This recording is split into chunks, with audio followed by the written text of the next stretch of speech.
Good morning and welcome to the Seneca County Commissioner meeting. Today's January 19th, 2023, and we'll begin the meeting with the Pledge of Allegiance.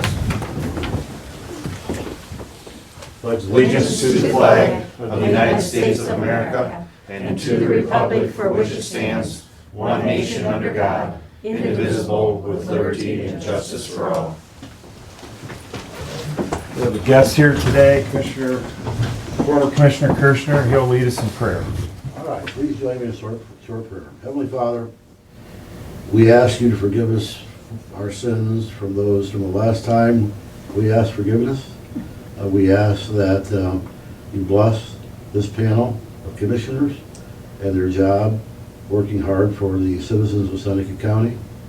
We ask in a special way that you watch over those who are protecting our freedoms and their families. I think it's God calling. That's great. We ask all this through your Son. Amen. Amen. Perfect. Thank you. I thought that was his phone going off. I did too. I think it wouldn't be a meeting if I had it. I was getting ready to say something before the meeting too. Thanks. Roll call. Yeah, right. Yeah. Commissioner Paradiso, Here. Commissioner Schaaf, Here. Commissioner Franker. Here. Okay, so I will accept the motion to accept the digital audio recording of our previous meeting way back on Thursday, January 12th, 2023 for our regular board session. So moved. Second. Commissioner Franker, Yes. Commissioner Schaaf, Yes. Commissioner Paradiso. Yes. So at this time, we have formally on the agenda two guests. So we'll wait till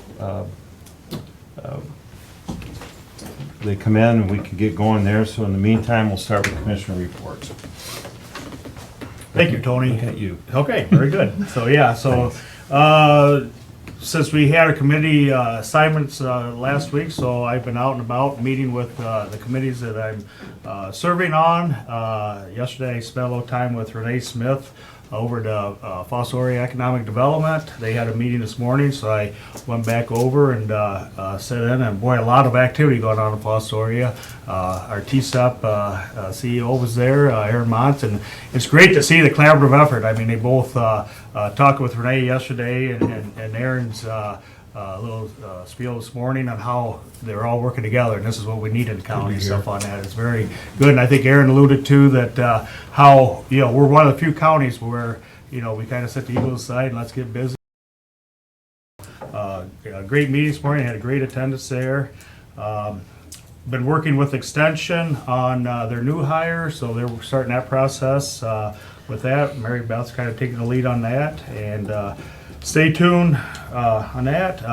Is there a time frame on that? So she Maybe. was, basically, as we know, with all the, trying to find help and stuff, that they, probably a 3 to 4 month time period till they find somebody and interviews Go and all through that the stuff. process. It's quite Okay. a process to get through that. So they have, used to be you have to have a master's degree. They've kind of brought it down to bachelor's degree.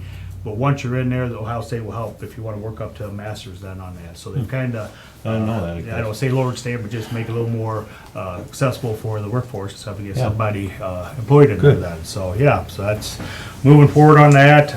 Kind of dusted off our, the egg building and stuff, some further discussions coming on that, what's been done to this point, kind of, wrapping our arms around as we, start looking down the road with that aspect of it. Other than that, that's about what's going on. Great. Thanks. Tyler. Yeah. Today I'll be attending a webinar here, and it's on the U.S. preparedness for nuclear and radiological disasters. So looking forward to hearing about that. And that is going to be put on through the Council of Foreign Relations. So you never know when something like that is going to happen, but it always helps to be prepared and kind of know the situation, how to react to them. Also met with some health department representatives here this week, going over the inspection process. We have a new business opening up out in Bloom Township. Actually, a younger friend of mine will be opening up the Tavern 19 Bar and Grill. Good luck to them and congratulations, but they kind of went public with that yesterday, so trying to help get them opened here and get their final approvals, but just want to congratulate those folks out there in Bloom Township. Also here, a few weeks ago, I met with Teresa Sullivan. We were going over capital projects here for the Seneca County Museum.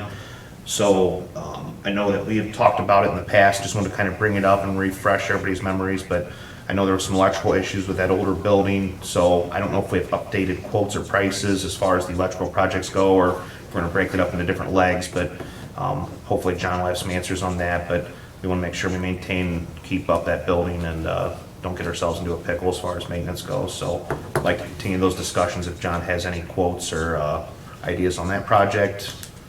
Secondly, guys are- Yeah, so Work on someone, that. I believe, That's is a good coming point. out next week to look at it again and give us an updated estimate for that electrical box, so Okay.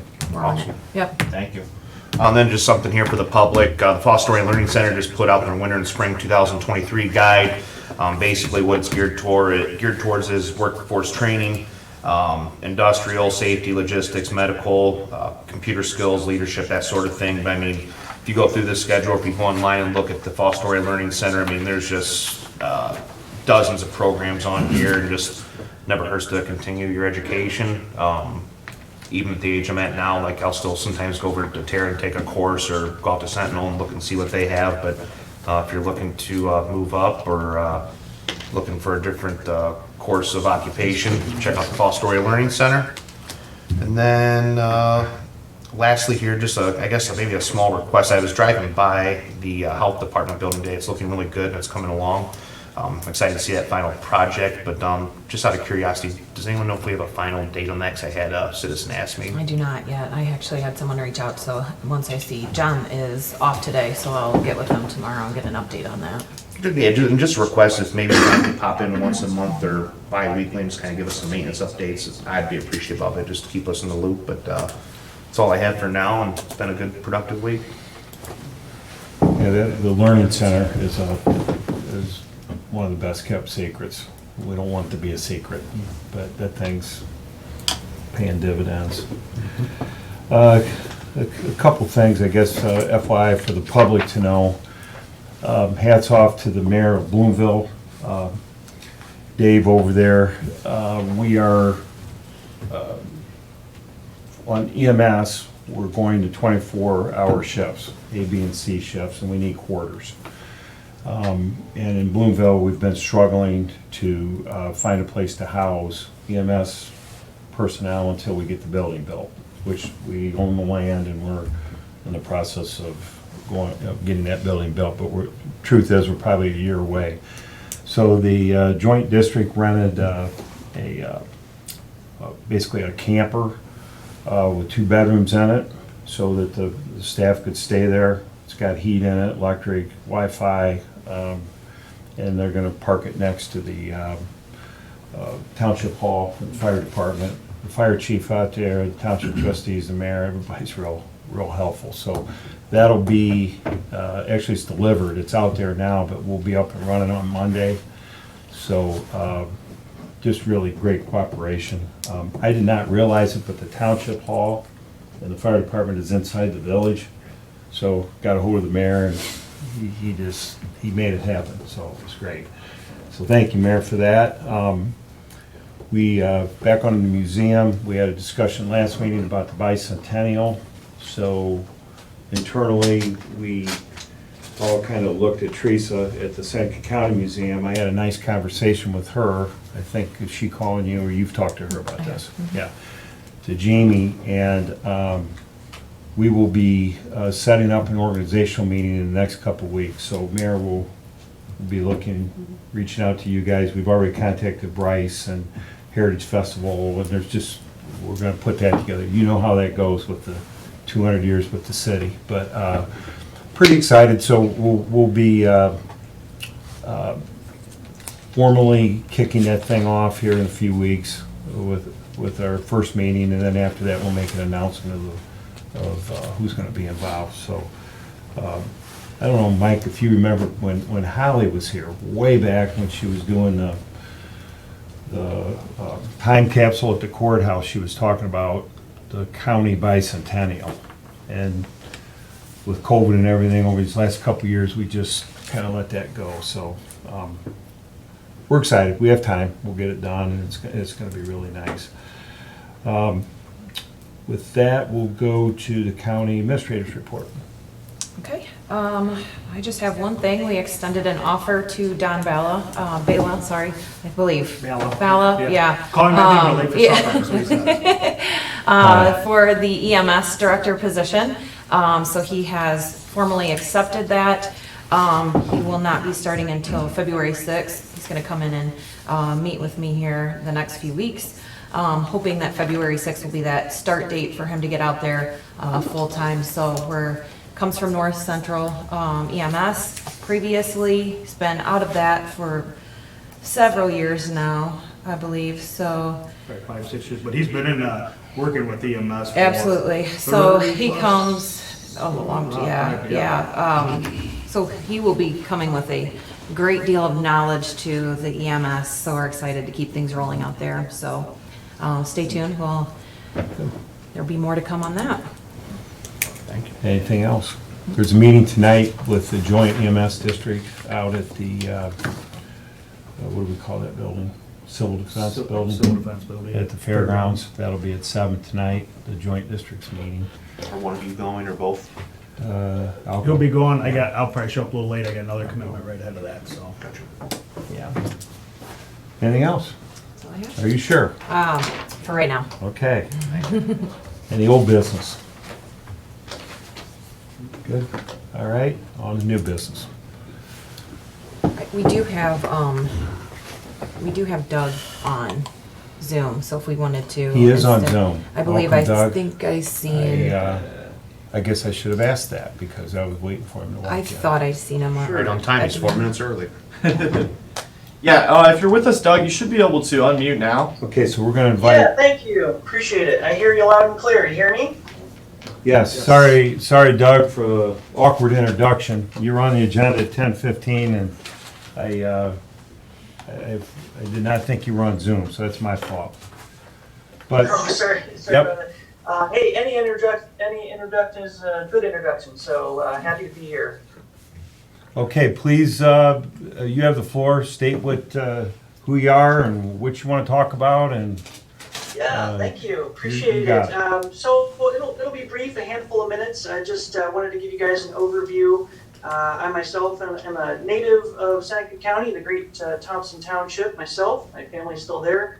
But I'm in Columbus now, running a group called Blue Streak Project Management. And about a year ago, last spring in 2022, the state approved what's called a cooperative, which you might be familiar with, a cooperative procurement method, cooperative contract for project management and owner's representation that my company now has. So, and any municipality in the state of Ohio has the ability to tap into and piggyback off of that contract.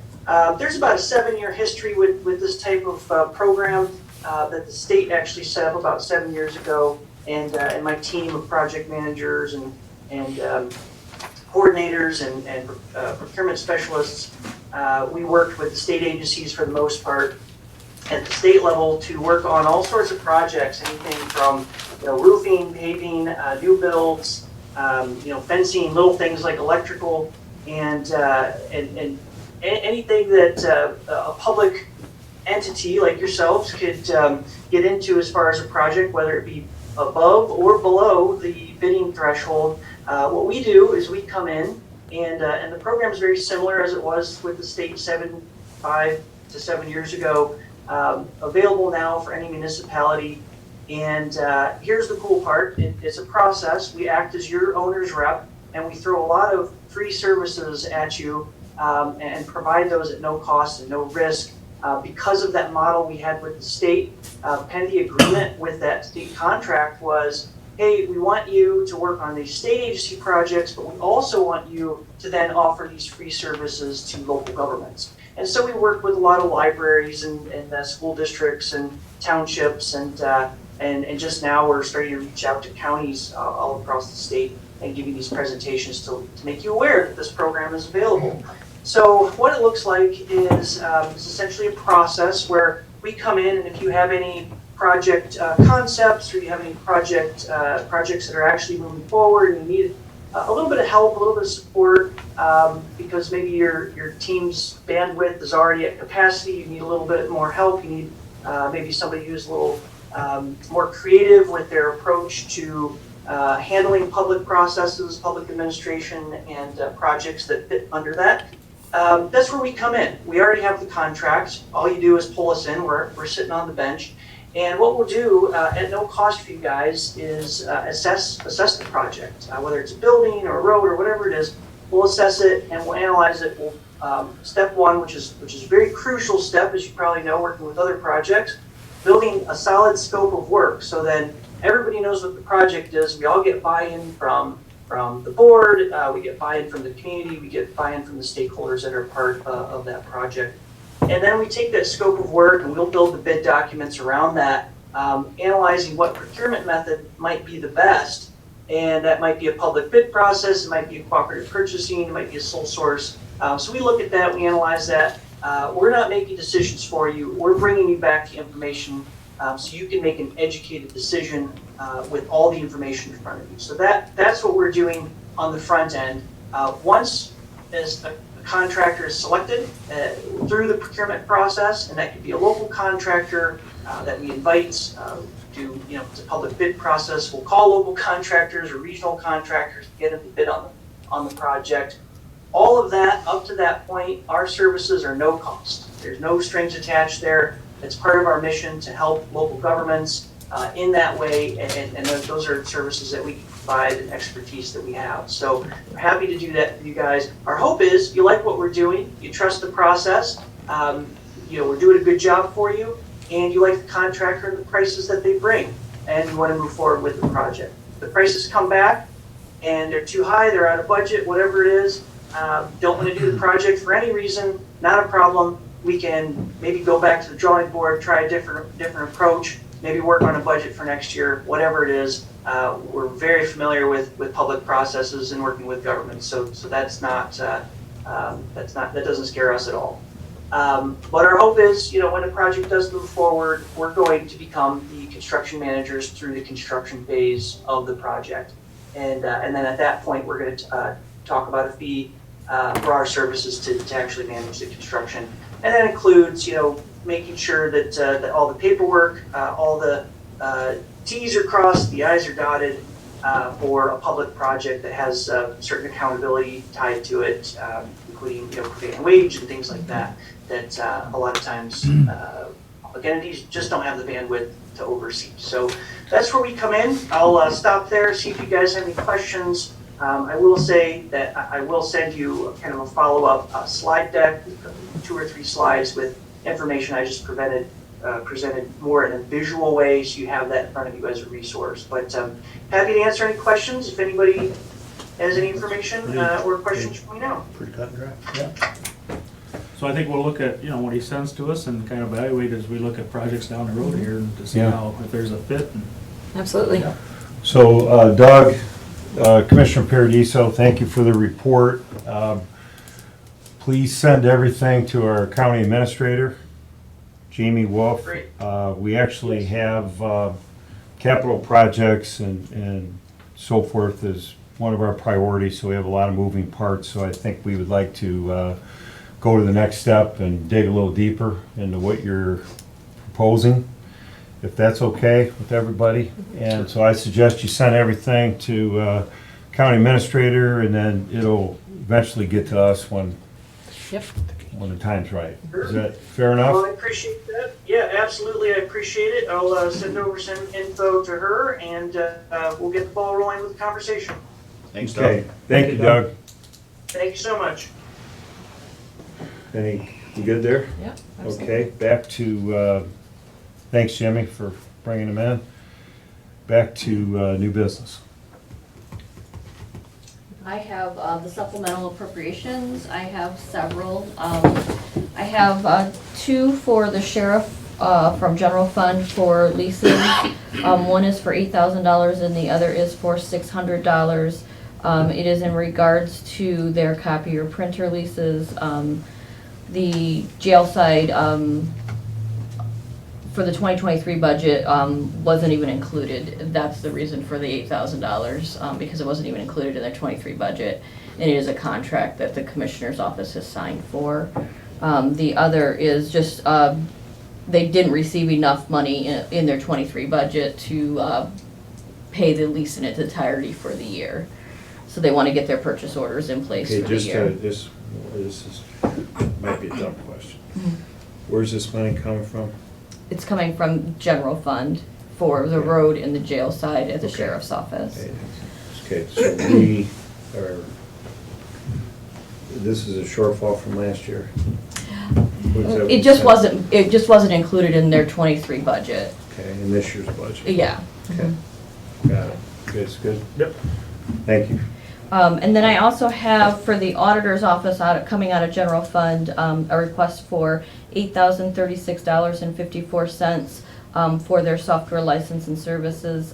This is to update the server with a new SQL server software so that they can migrate to the server at the JJC.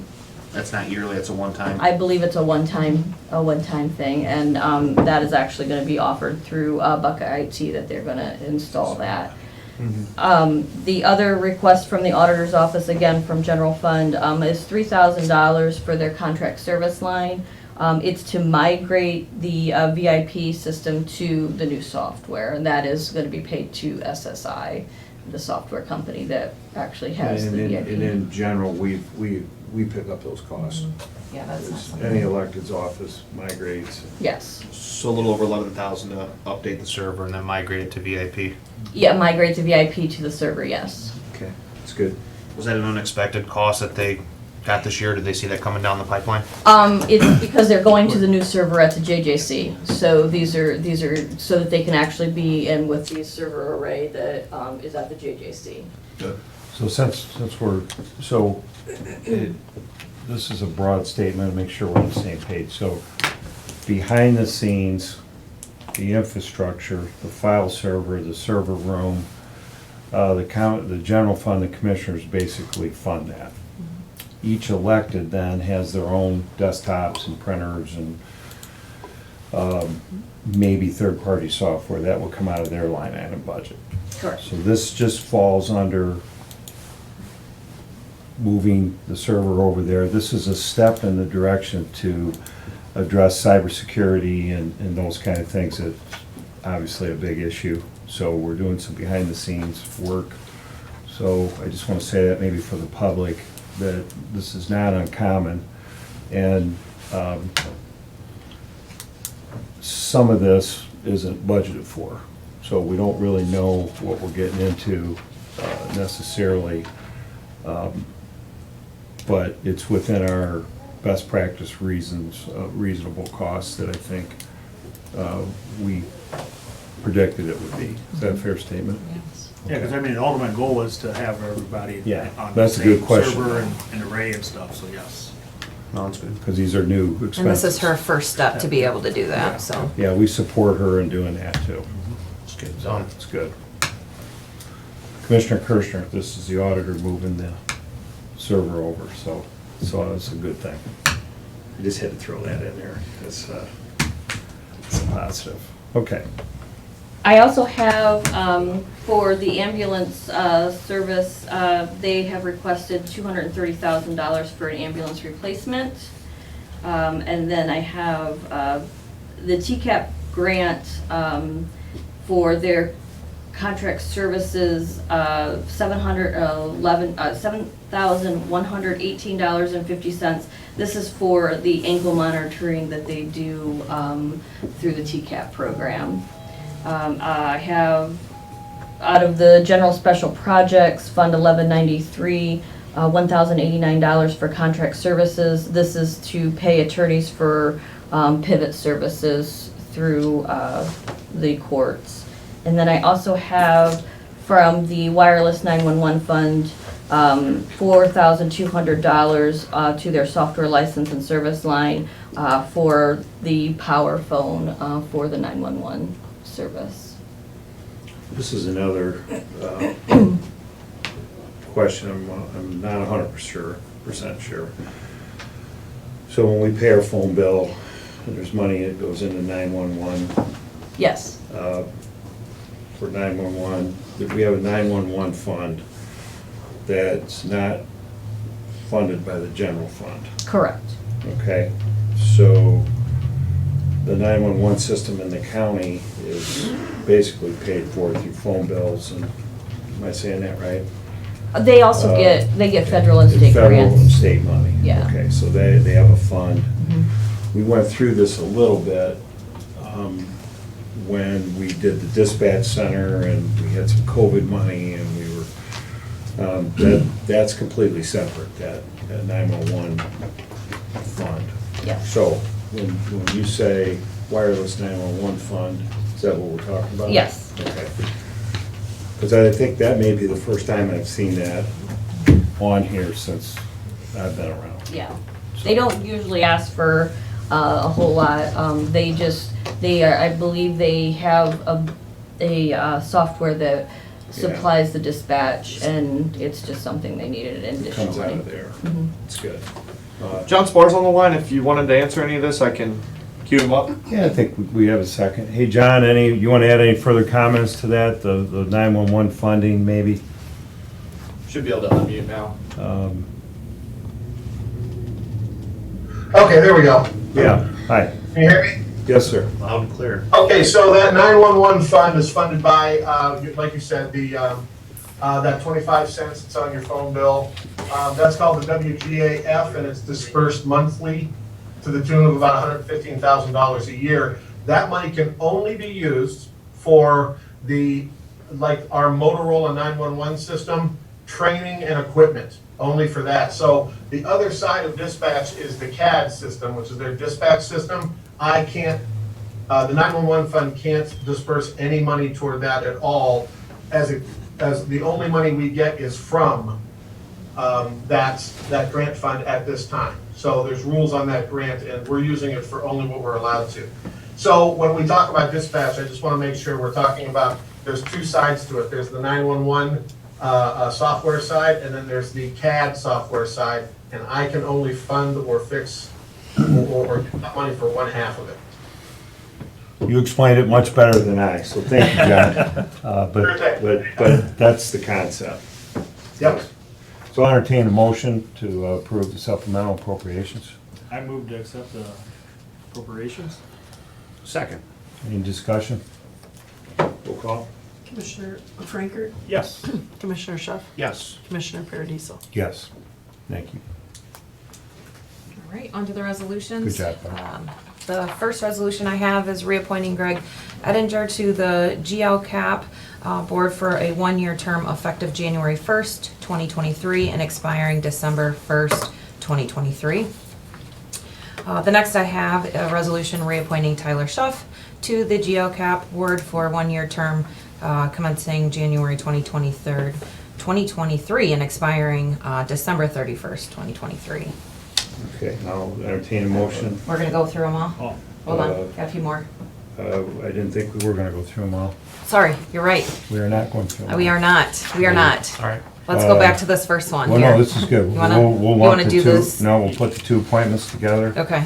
I'll entertain a motion to accept the new business reappointments as read for Greg Ettinger and Tyler Schuff. I move to go ahead and accept appointments. I'll second. Roll call. Commissioner Franker, Yes. Commissioner Schuff, Yes. Commissioner Paradiso. Yes. Not enough coffee today. I'll work on that. You're Sorry. good, you're good. All right, we have a resolution authorizing the credit card processing agreement with Tyler Technologies on behalf of the Seneca County Sewer District. Just for clarification, it's not a company of mine. Thank you for that. You have a motion? I move to accept agreement with Tyler Technologies Incorporated. Second. Okay, discussion. This is old news in a way, right? I don't know. But this has to do with sewer district and Their Tyler. billing system. Credit card. Yeah. Okay. It's How an they can annual process thing. that, yeah. Got it. No further discussion, roll call. Commissioner Franker, Yes. Commissioner Schuff, Yes. Commissioner Paradiso. Yes. Yes. Did you want Charlene to weigh in on that at all? She just messaged, I don't. No, we're good. Think we're Sharon. good? Okay. Thank you. Yeah, thanks, Jim. Too late now, we already passed it. No, it's okay. Yeah. Yeah, no, we know. It's. What if she was like, no, stop. Yeah, it's something. Cancel. Go ahead.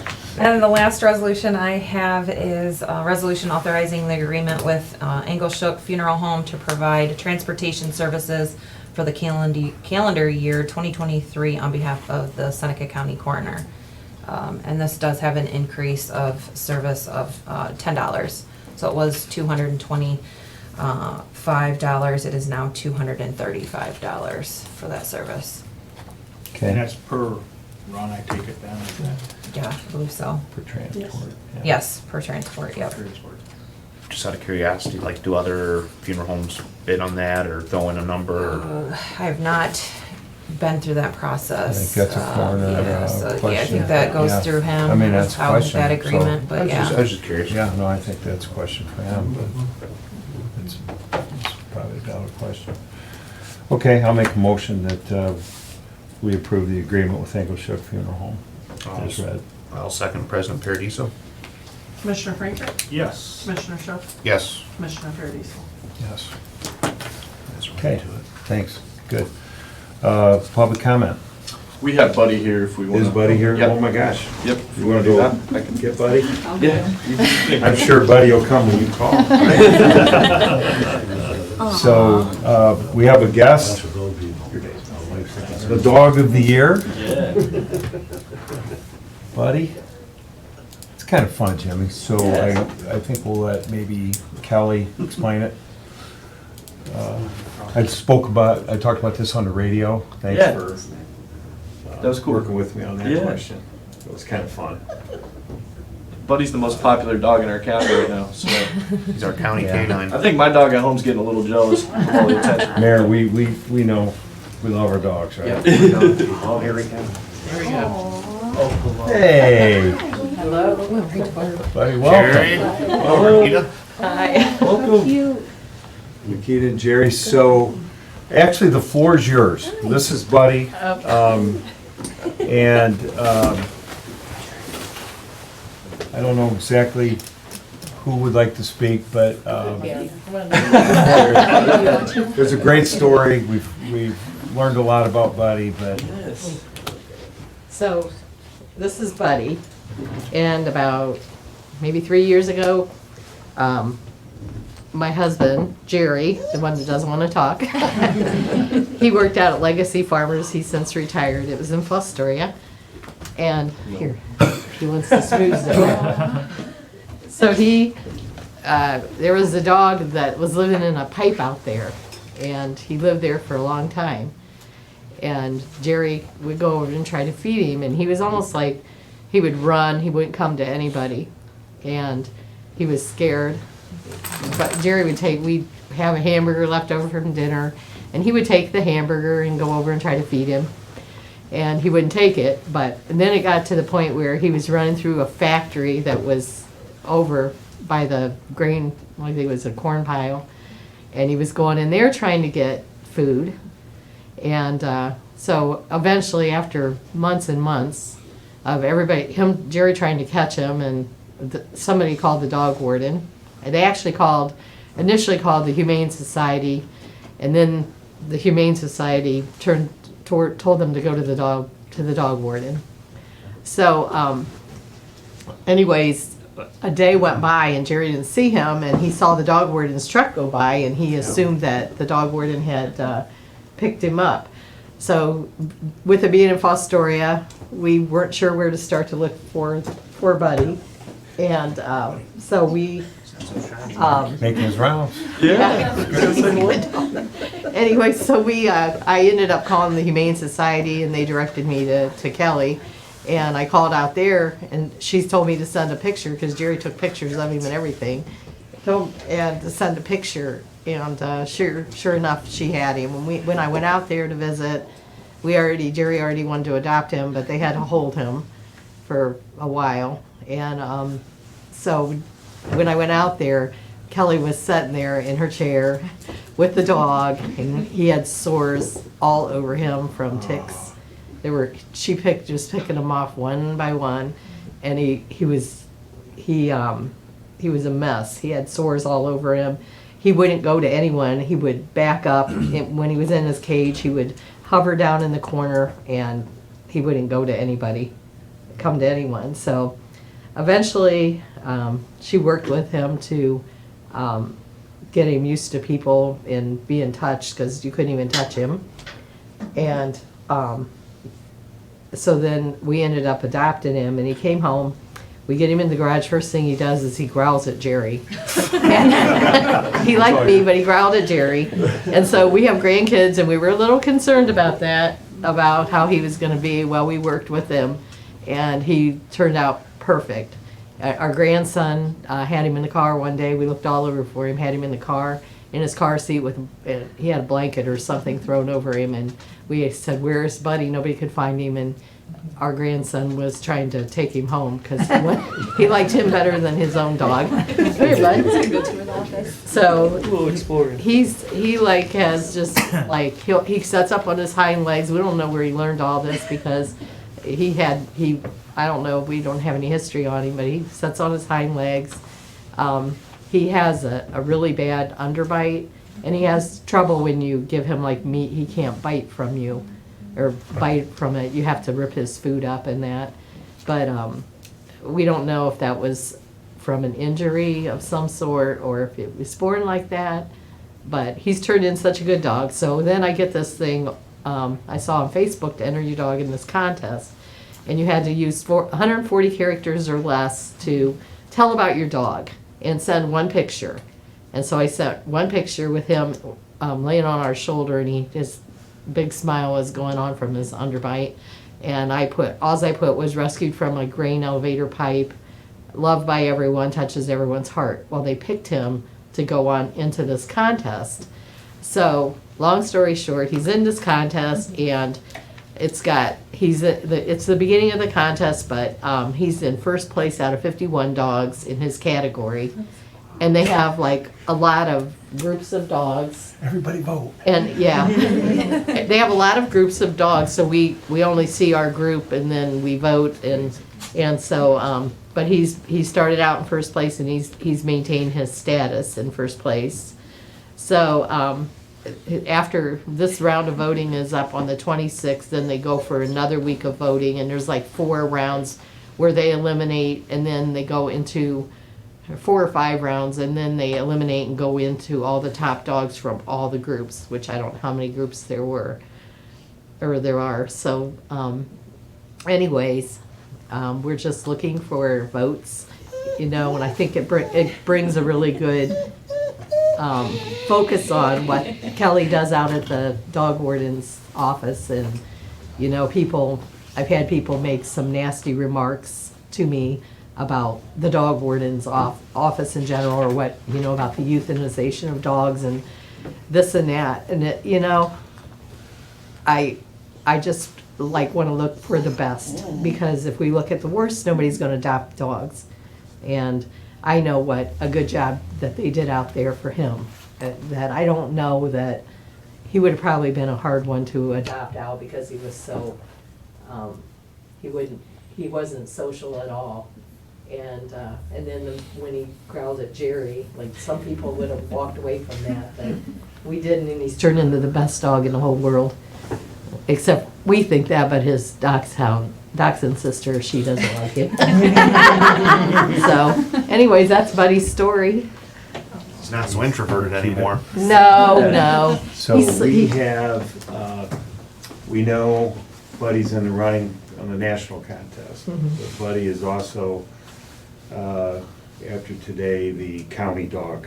So Commissioner Schuff, we'd like to read a proclamation, and then we'll do a photo after that. So go ahead. Get Buddy there behind like the president's tag. So go ahead and read the proclamation. So we have a proclamation here for Buddy, 2023 Seneca County Dog of the Year.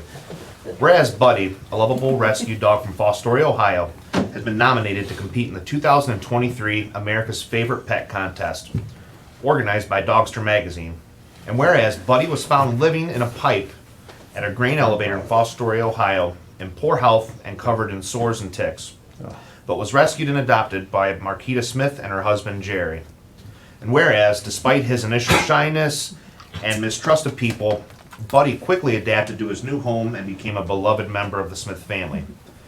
And his story serves as testament to his resilience and love of animals. And whereas Buddy's journey from stray to America's favorite pet competition is a reminder of the good that can come from giving a chance to those in need and raising awareness about the importance of adopting shelter dogs.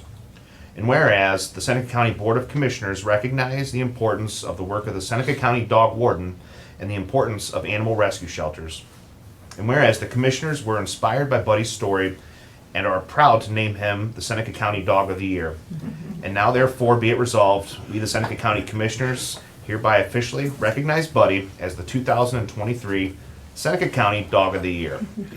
Witness whereof, we the Seneca County Board of Commissioners have hereunto set our hand to this proclamation this 19th day of January, in the year of our Lord 2023, Commissioners William Frankert, Anthony Paradiso, and Tyler Schuff. All right, buddy.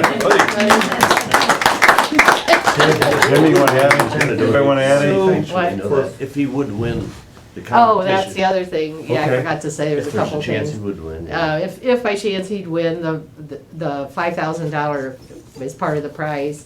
After taxes, we're donating it to the dog warden and the Humane Society. So we're gonna try to get all these dogs adopted out, but Also nice. Well, we want to Hope to see him at the parking lot party. Yeah. He's a celebrity, so. he's been on TV. Think we can set him up here maybe? Yeah, Marquita can probably. You want to hold him? Yeah, she can hold him. Come on, Jerry. Come on, Jerry. Come on, Jerry. Just one. Keep him up. So if you guys want to come back here, maybe pick him up or. You want to sit in the chair and hold him? That's too low. Got too low. Yeah. You can put him up here too. I don't care. Put him up here if you want him. You know what? He would sit on the chair. We could set him on the You chair. think he would? Oh, Here, yeah. put him in there. You can put him right Come here. here, bud. It's actually pretty funny. That's funny. Put him right up there. Yeah, Bud. that should work. He loves to sit. Hey, we're having a little fun. Yeah. This is our. The county's gone to the dogs. Right? Come here, boy. Living like a. You're gonna pull my back. There Oh, look you at go. that. Stay there, buddy. There. Good stuff. Slide it Look in. around. I gotta make noises for him. Buddy. Good boy, buddy. Good boy. Oh, we got some good ones. Okay. Awesome. Thank you, guys. Thanks for He's coming. like, all right, let me Pretty cool. Good stuff. Nice Good seeing you guys, stuff. Jerry. take the share home. He likes. I like the share. I He's know. comfy. We have a new president here. I don't think he wants to leave. These are COVID related Oh, chairs. yeah. Yeah. I'll let you get. You ready? I know. It's hard to get him out of bed today. He didn't wanna. Now he's like, I'm running the meeting. He's in charge. Come on, bud. He's Tony, you're out. Come on, now. There we go. Good boy. Tony's out. I pulled my back last time I looked at him. Like, Oh, that was fun. Thanks. Thank you. Thank you. Yeah, don't forget to vote. You can go on the commissioner's site or, like, my site, and, just hit the link. And you don't have to put a credit card in, you Sure, can yes, vote today. for free. You bet. People think you have to do that. If Yep. you have Facebook, you can vote for free. Yeah, hopefully today will help Is this- promote. And I'm sorry, yes, Yeah. that's for you. That's your- Thank you. I think with that underbite, he might have a little bulldog in him. Thank you, everyone. Thank you. Go get a dog. Go adopt a dog. We've had a lot of visitors, but have you ever had a dog come in, Mike? Over your 8 years? I gotta think about that. We did one time. We had the school therapy dogs come in from. Therapy dogs? Okay. Yeah, that's a I have to do that again. That was fun. Yeah. Okay, public comment. Anyone in the room like to speak? Anybody? Welcome. Okay. Jimmy, anybody? Mike Ditto on? I will Lot going on at the no Mike State House. today. Yep, I will open the lines up. If you're joining us via Zoom, you'd like to comment, you can come forward now. Okay. Good. So hearing no, we do have one? I didn't see anything. I just had one last thing. I forgot to mention during my report, just wanted to say congrats to Nick Dutro. He'll be Yes. stepping in as city administrator, and happy retirement to Dale Thornton as he sails into the sunset and Yeah, does his traveling. congratulations, And Nick and Dale. That's a good catch. yeah, I meant to do it during my report. Thank you. Anything else? Okay, hearing none, we'll meet again next Thursday. Meeting adjourned.